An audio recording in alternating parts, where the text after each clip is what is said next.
Everybody, welcome to another edition of The Drop. Greg Wyshynski, Arda Öcal here with you twice weekly, Tuesdays, Fridays, wherever you get your audio podcasts as well, the NHL on ESPN YouTube. This week, a special week. We will have a Sunday live show, a post-game show, Sunday, after Stadium Series, the game between the Rangers and the Islanders. That will be on Sunday afternoon. Of course, before that, Saturday night, Devils and Flyers. MetLife Stadium hosting both games. We will be on a post-game show, a special post-game show live. And Arda, I will be very upset if there isn't a fight in that Rangers-Islanders game between their coaches. Like, that's where the bar is set for me right now for Stadium Series. We know Patty Waugh's capable of it, okay? Lavi's a big guy. You could see him knuckling up. So if there's not a fight between the coaches in that Rangers-Islanders game, I think we'll all come away very upset. Or Patrick Waugh goes to center ice and calls over the goaltender. Like, calls over Shesterkin and says, hey, get over here. And then they just have like a Dan Cloutier style, like just. Oh, man. Now we're talking. Center ice. No Lady Bings for those guys, I'll tell you. So the live show will be on ESPN Facebook, the ESPN app as well, the NHL on ESPN YouTube. And that will be posted in audio form after the fact if you only consume us in audio. News dropped minutes before we started recording. The Columbus Blue Jackets are making a change at general manager. Jarmo Kekalainen relieved of his duties. He had been general manager for 11 seasons. He amassed a 410-win, 362 loss, 97 OTL record in 869 games.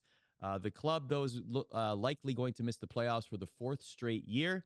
Currently last place in the Metropolitan Division. Lots of notable moments for Jarmo Kekalainen, particularly in the last several years. I will say, Wish, for me, I'm not surprised that this happened. I'm surprised about the timing just because we are in and around the trade deadline. So I guess the team JD decided, I want a fresh pair of eyes as we get to a very important part of the year, especially to mold the future of this franchise. What was your initial reaction? Well, first of all, you have to say that he did a great job as general manager in the sense that a general manager's job is to not get fired. And he didn't get fired from 2013 until now, right? Which makes him, a David Poile type, a guy who survived several cycles of rebuilding, never accomplished much of anything, but kept his job. So kudos to Jarmo Kekalainen for being a good general manager to that end. As far as his status, this guy should have never been able to keep his job this season. The Mike Babcock debacle before this season, combined with their ineptitude on the ice for the last few seasons preceding this one, should have cost Jarmo Kekalainen his job before the season even started. I have a feeling he kept his job, one, because he signed through 24-25, and two, because they felt getting rid of the general manager after the coach resigned for, again, allegedly violating the players' privacy, according to an NHLPA investigation when he asked to see photos on their cell phones. They felt firing the general manager would be too much of a shock to the system for this team heading into the season. But listen, ownership said at the time, we're not going to get rid of these guys because of the timing of it, but the goals for the season are established. If we don't meet them, we'll reevaluate. The Jackets suck. They've got a 404 points percentage. They're last in the Eastern Conference. Obviously, Kekalainen's team had done nothing to help save this guy's job, and off he goes. Are you surprised that this happened literally less than a month, half a month to the trade deadline? I'm not. I mean, why keep a guy around to make trades that isn't going to be there anyway? Like, it doesn't make any sense. It's always an awkward timing thing because you obviously don't have the next guy in place by the trade deadline. Davidson and the team's sort of like brain trust, which will include Rick Nash, obviously, are going to be the ones facilitating the trade deadline. But how active are they really going to be? I mean, insofar as they're going to try to move maybe one of their goalies. There's been some talk about Boone Jenner, but that probably doesn't happen. Most of the hard work is going to be done in the offseason. And, I said this earlier when the Kekalainen news broke on social media that this job's pretty good, man. Like, if you're a general manager or you're someone looking for a gig and you're like, where do I want to plant my flag? You could do worse than Columbus. You could do worse than a team that is building a good, strong collection of young players. Adam Fantilli kind of leading the charge there. Yes. They're going to have another high draft pick this year. You could do worse than a team in a market where the bar is set at limbo levels right now for this franchise. Like they made the playoffs, I think it was like maybe five times under Kekalainen and only won one playoff series. That shocking one where they upset the Lightning in the first round in the sweep. So it's all there for you to A, be better than what was there, and B, know that that market is a powder keg. That is a market that is ready to just party on like a Nashville level for a team Yes. that's relevant and good and contending. And given what's already on the roster, somebody's going to go there and look really good in about 3 or 4 years. Three quick things on this before we move on. Speaking of parties, our own John Butchergross also revealed the news that finally, bears Finally. repeating, finally, he's heel now, so we have to hate the Rock. The shoe is going to host an outdoor game. Apparently, it's going to be between the Blue Jackets and the Detroit Red Wings next season. But that's going to be amazing. That's going to be a party vibe. It could be one of the best atmospheres in NHL outdoor game history just because of how much it's percolated. So I can't wait for that. That was first reported by our own John Butchergross. Second, I can't wait for Adam Fantilli to be playing with Macklin Celebrini. That's going to be a lot of fun. And you make a good point about Rick Nash, though. So he's, for those unaware, he still works with the Columbus Blue Jackets organization. He's doing some scouting, director of player development, that kind of thing. I wonder if in this next iteration, maybe he becomes an AGM or is on that path. That might be an interesting look. It could be. If I'm the Blue Jackets, I go outside the organization. Like I just do. I bring in somebody to do a complete audit of everything that's there. Like you've not been successful for the last decade. Like bring in somebody from the outside, get a good sense of Proven what the track record, yeah. organization is and what it isn't, and then go from there. That Or game, someone to mentor Rick Nash as well, like yeah, an assistant GM or something to that effect. Yeah. yeah, that game at Ohio State's going to be incredible. Like, and not only that, because it's going to be an easy sell. You know, the one thing that you always need in the NHL when it comes to these spectacles is how do you communicate to the casual fan that this is something worth watching? It'll be worth watching because of the capacity, for sure. And it'll certainly be worth watching for the Michigan Ohio State rivalry of it all, which is, again, like the easiest thing to sell in hockey is rivalry. The easiest thing to sell to a casual hockey fan is rivalry from another sport, right? And so having that as sort of your basis for this game is just tremendous. Also, you know, good to see the Red Wings in an outdoor game too, as well. It's been a while for them, I believe. Yeah. So lucky that they're not, in that cycle of the teams that are continuously in the outdoor games. I'm looking at you, Chicago Blackhawks. Oh no. Um, oh no. And it would be great if Kent Johnson was in that game because he has like the prettiest Michigan goal in NHL history, in my opinion. So if he's playing in that game and he scores a Michigan against the Michigan team with the Michigan rivalry for Columbus, that'd be hilarious. Okay, I'm gonna allow you, Wish. This is your moment to brag. This is your moment to say, like Bobby the Brain Heenan, I'm not the kind of guy to say I told you so, but I told you so because you perfectly, absolutely perfectly called the Morgan Rielly suspension length. You said it on the last show, so the floor is yours. Take 15 seconds and just savor it all in. I fancy myself as the Supreme Court scholar of the Department of Player Safety. I know the precedent, I know the cases, I know the judges, I understand the thought process. If you throw that all together and really understand how they come to these conclusions, 5 games was always going to be the most logical conclusion to Morgan Rielly's case. Although apparently, Arda, not the conclusion the Toronto Maple Leafs and the NHLPA and Morgan Rielly wanted to see based on current events. Yes, so this will be appealed. A lot of these are being appealed under the new regime in the NHLPA.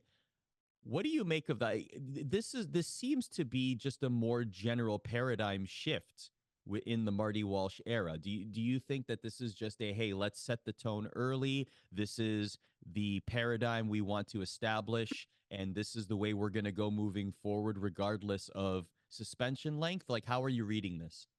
Well, it's only the ones that I mean, there's been specific ones that have been appealed. Like the Rasmus Anderson one was appealed. That was to try to get him to play in the outdoor game. Charlie McAvoy's was appealed. That was because they felt it was too long. And this one obviously gets appealed because they feel 5 games for what he did is egregious. Mm. And obviously the Leafs remain very upset that he ended up at 5 games. I've been asking around to try to figure out why this is happening under Marty Walsh's NHLPA. The answers I've gotten have ranged from they're just using the tools given to them by the CBA to the idea that Walsh is trying to poke the bear early on in his tenure. I will say this though, like there's a thought process that player safety has had to like up their game or something because these appeals are coming down. Every ruling they make needs to be airtight. They know it needs to be airtight.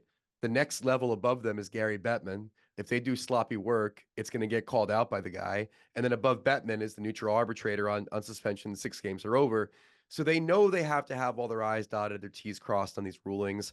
I don't think that Walsh's appeals have shaken them. I do think that they are a bit of a nuisance, and maybe ultimately that's the point. But in this case, man, like this one brings me back to the biggest conundrum about the NHLPA, which is that they represent both the victim and the offender, right? Yes. And 5 games for a guy getting hit in the head with a stick as pure retribution for a showboaty goal, to me is fine. And I'm sure it's fine for Ridley Grigg, you know, and it should be fine for the PA. And the fact that this is getting appealed is it's a waste of everybody's time. Like Batman's just going to rubber stamp the ruling from the from the Department of Player Safety. I think 5 is frankly a fortunate outcome for Morgan Rielly for what he did. And I encourage everybody to look at the ruling because I think they spell it out pretty clearly what he did. And he certainly didn't like roll his stick up the guy's arm or any of that nonsense being put out by our friends in Toronto. He should be happy with 5, but he's going to appeal it, waste everybody's time, and then end up with 5. And we on this show will say, well, the suspension was upheld and Morgan Yeah. Rielly will return And after 5 and games. And there you go. that's not to say that he shouldn't exercise his right. I'm a union guy Exactly. in every way. Like I wouldn't have gone to college were it not for a union. Okay, like I am pro union. That has always been who I am. But in some of these cases, you just have to look at the reality of your surroundings and say to yourself, even if the mechanism is available to me, am I really going to decrease the suspension? Am I doing anything but delaying the inevitable? And I think in this case, Riley's delaying the inevitable. From Toronto to Vancouver, guess who's in town? Abbotsford, to be exact. Phil the Thrill Kessel back on the ice, skating, practicing with the Vancouver Canucks AHL affiliate, the Abbotsford Canucks. I would like to give an impromptu winner here. The winner is Costco. There is a Costco across the street from Rogers Arena, and I shall remind everybody that hot dogs are $1.50. And this would have been perfect if you still had the segment Phil Kessel loves hot dogs, Wysh. But yes, the Phil Kessel Vancouver Canucks marriage is looking to be a thing. What do you make of him as a potential piece for a Canucks team that is looking to make a Stanley Cup run? First of all, I became too well acquainted with that Costco during the 2010 Olympics. I mean, it was right there, and it was plentiful. Still $1.50. Find me a. Let me rewind this for a second. What are the things that we know most about Jim Rutherford? Well, we know that he won Stanley Cups with 2 different franchises.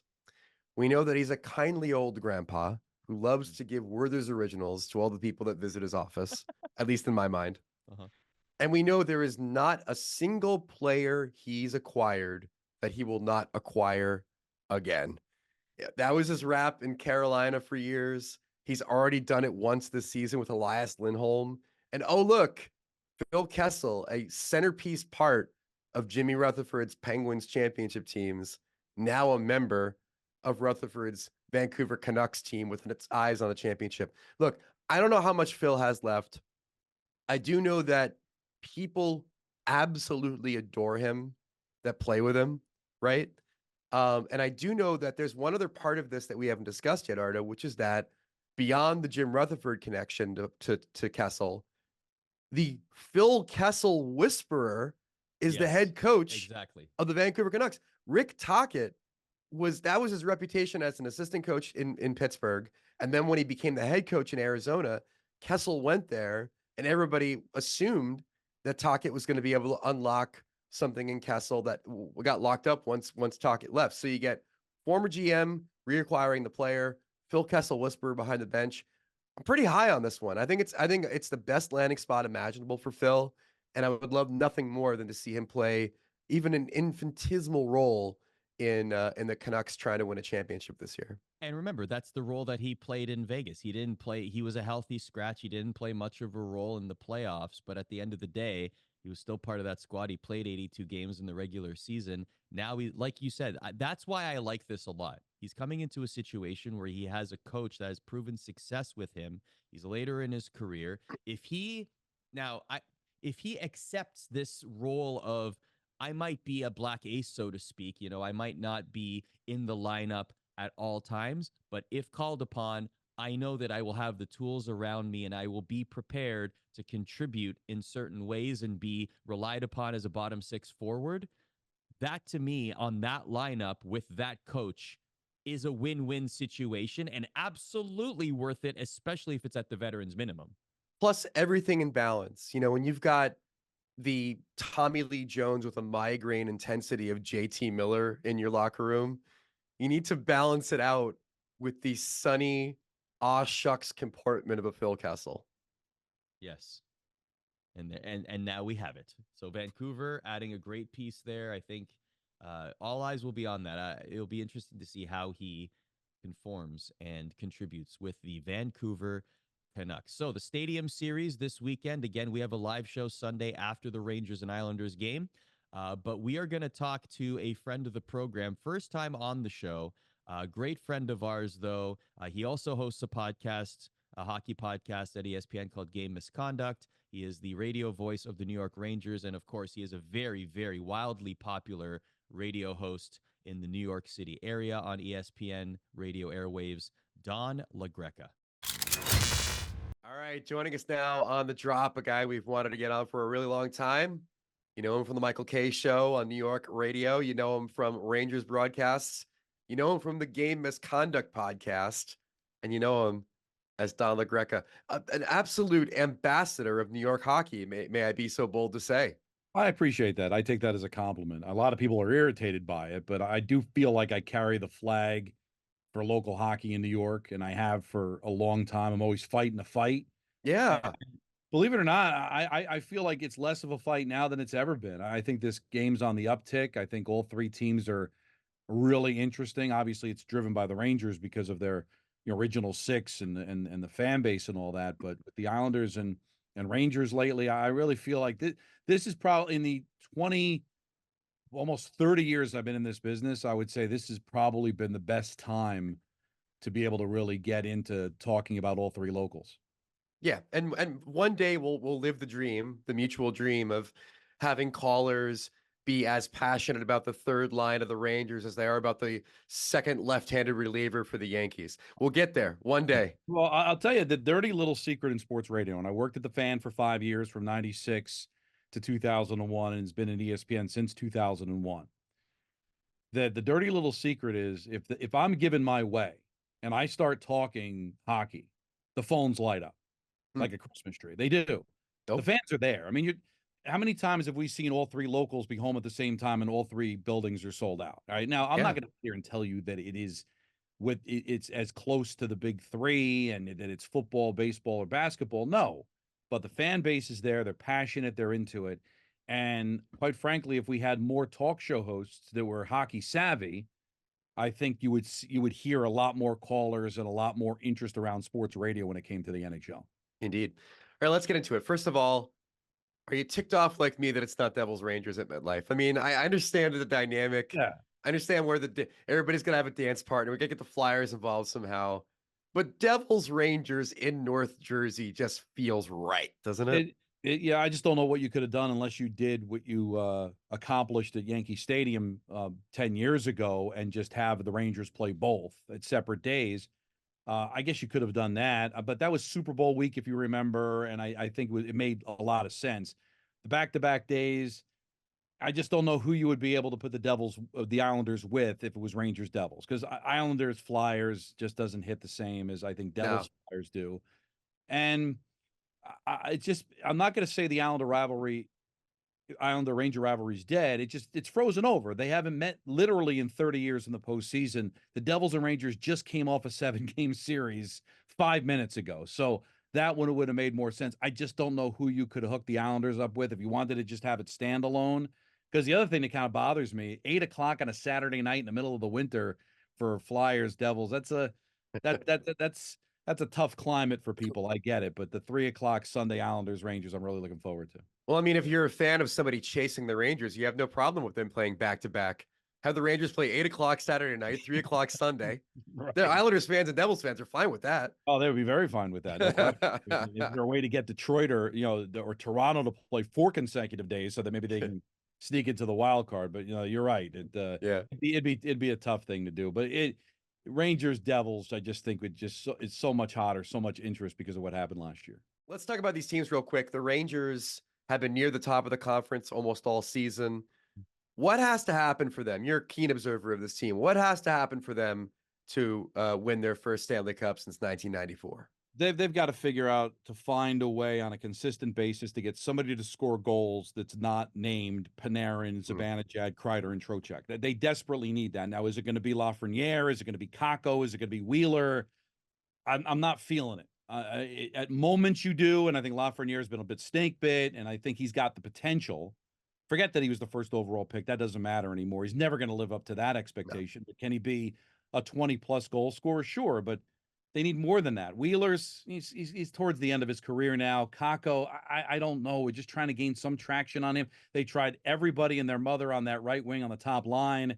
Wheeler, Kakko, everybody. It just hasn't worked. So they're going to have to make a deal for a right winger at some point. I don't know what they're going to do. They're going to have to try to make it happen because you see their power plays very stale right now, which carried them for most of the season, and now it's gone 7 straight games without a goal. They need some secondary and tertiary scoring on a consistent basis. If you go back a couple of years ago when they made the run to the conference final, I don't think that happens unless they acquire Petrano and Copp.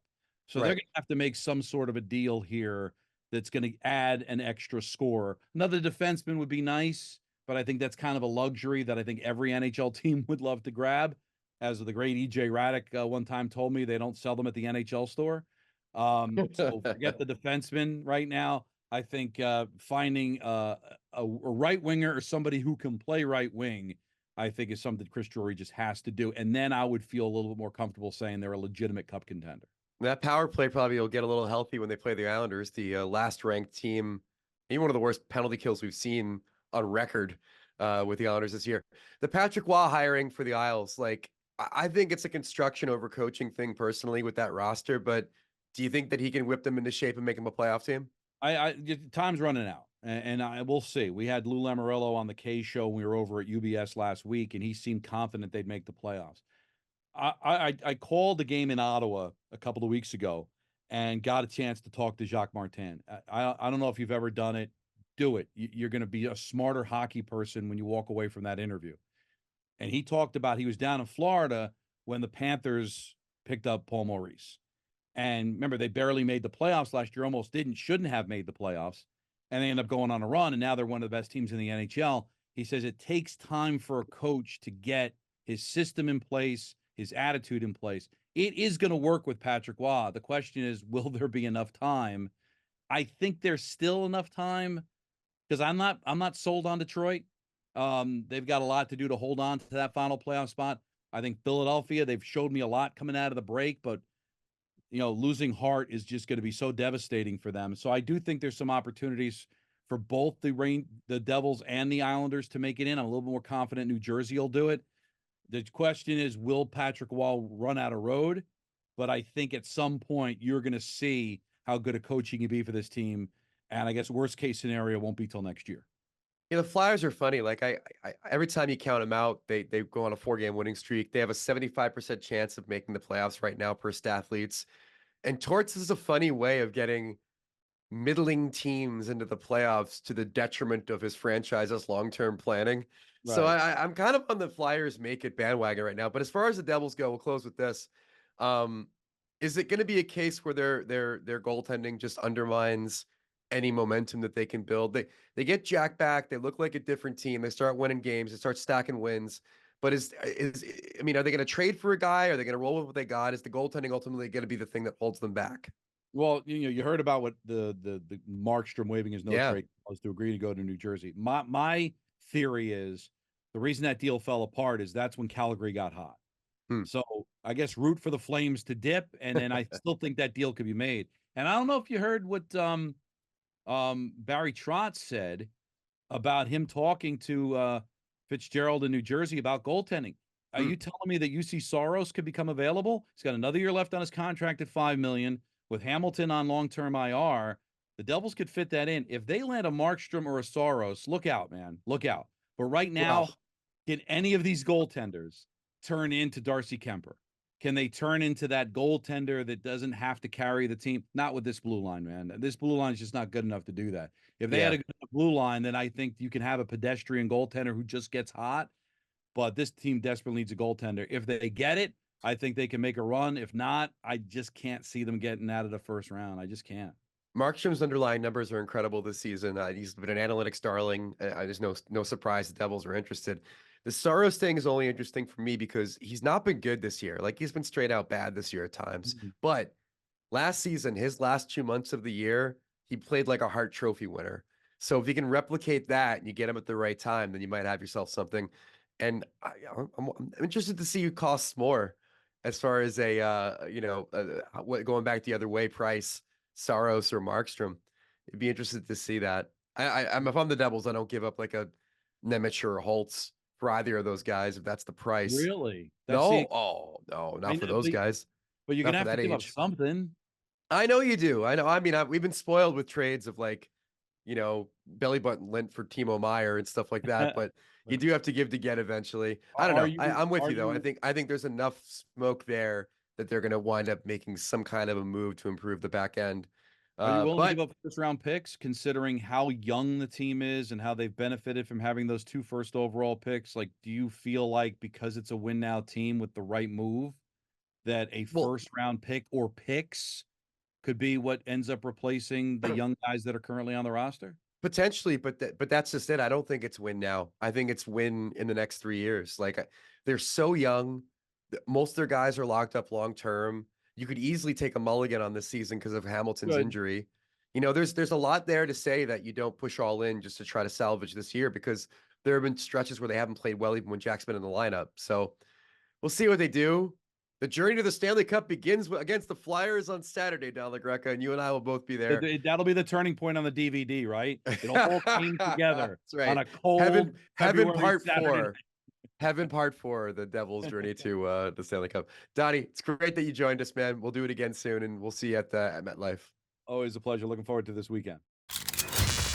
Donnie, thank you very much for joining us here on the show. Let's keep it rolling with the Stadium Series. We love to do our superlatives whenever it's a major event. Let's just continue to do that, Wysh.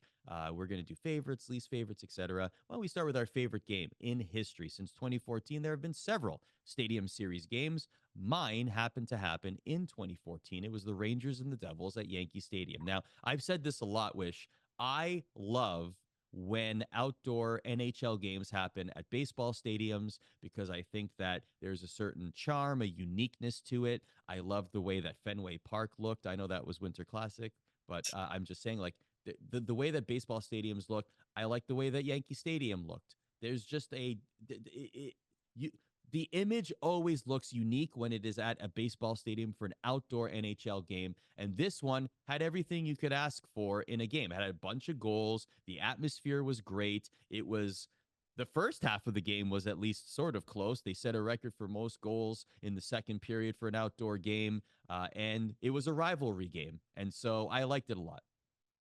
Well, it was picturesque, but it lacked something really important, which was KISS, which of course is what the Dodger Stadium game between the Los Angeles Kings and the Anaheim Ducks had in January 2014. Again, look, two geographic rivals playing in Dodger Stadium. But the reason why this game is so important to me I think it was the turning point for NHL outdoor games when they realized they could lean into kitsch.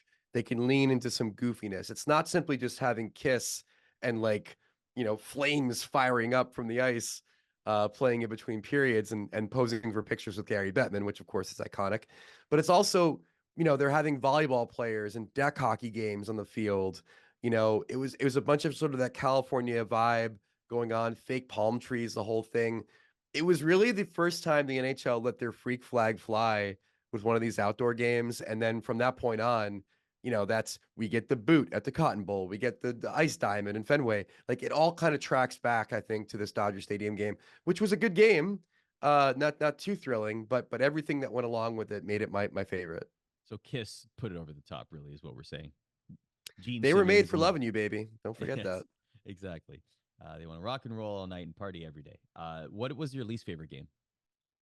That's got to be March 2018, the Capitals and the Maple Leafs at the U.S. Naval Academy. The NHL had a run of trying to do a bunch of different military academies. I think their game at Air Force was actually pretty fun, although that's when I had version 1.0 of COVID, and I thought my lungs were going to collapse in the altitude climbing all those stairs. That's a story for another day.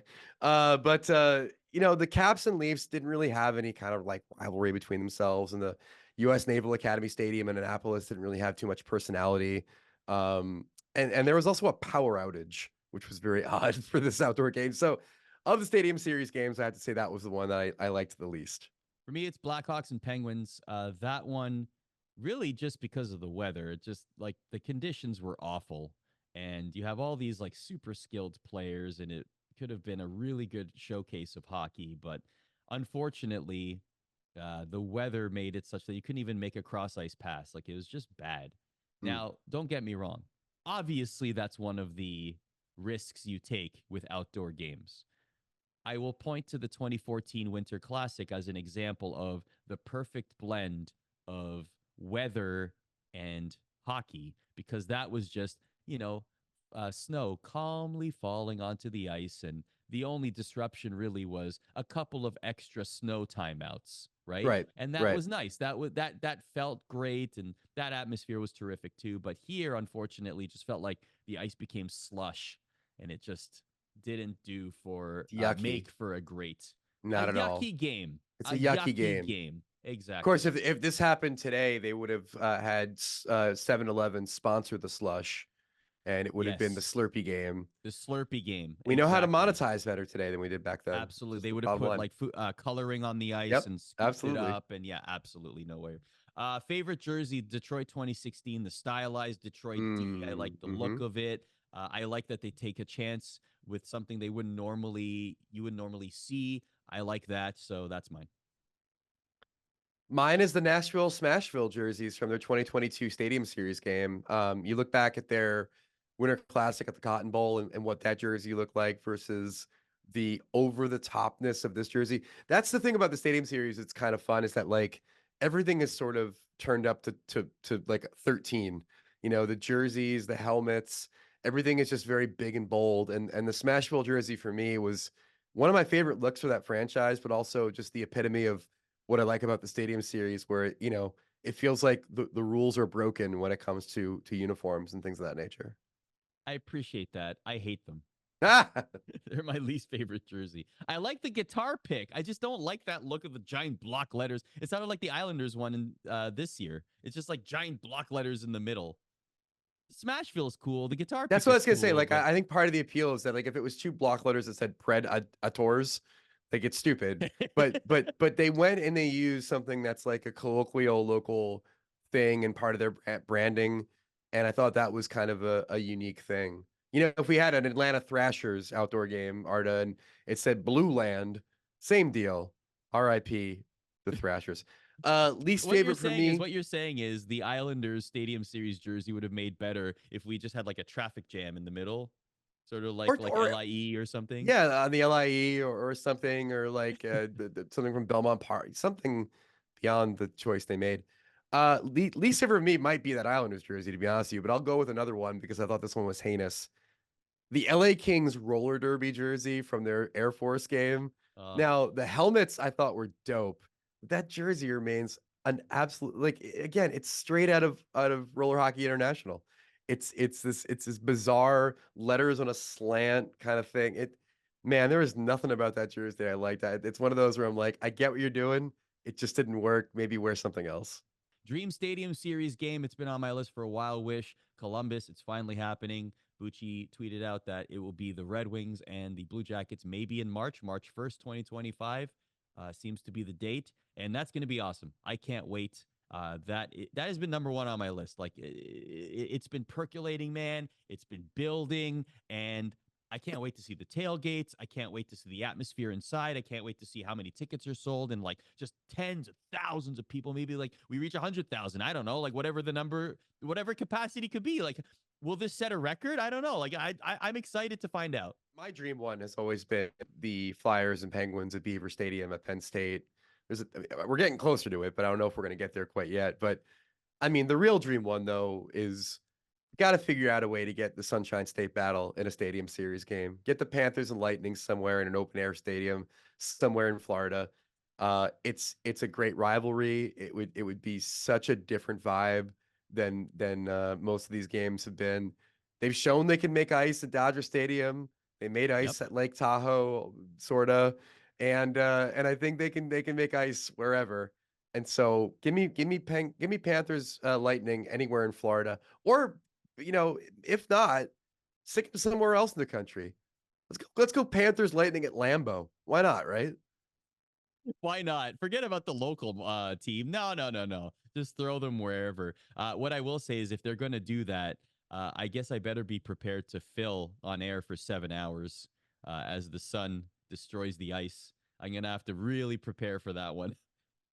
Wysh, you're coming with me, buddy, just so you know, okay? Like, No, that's if fine. that happens, you're going to be with me for 7 hours as we just do this superlative segment for like a 3-hour rip. Just like we're going to deep dive into every game. It's going to be a giant segment. It's me reading the Wikipedia on how to make ice just for an Exactly. hour. Yes, that's it. That's what it's going to be. Thanks for joining us, everybody. Enjoy the Stadium Series. Remember, it's Devils Flyers Saturday night on ABC and Rangers Islanders on ABC Sunday. And right after that game, we will be live on the NHL ESPN YouTube as well as the ESPN Facebook.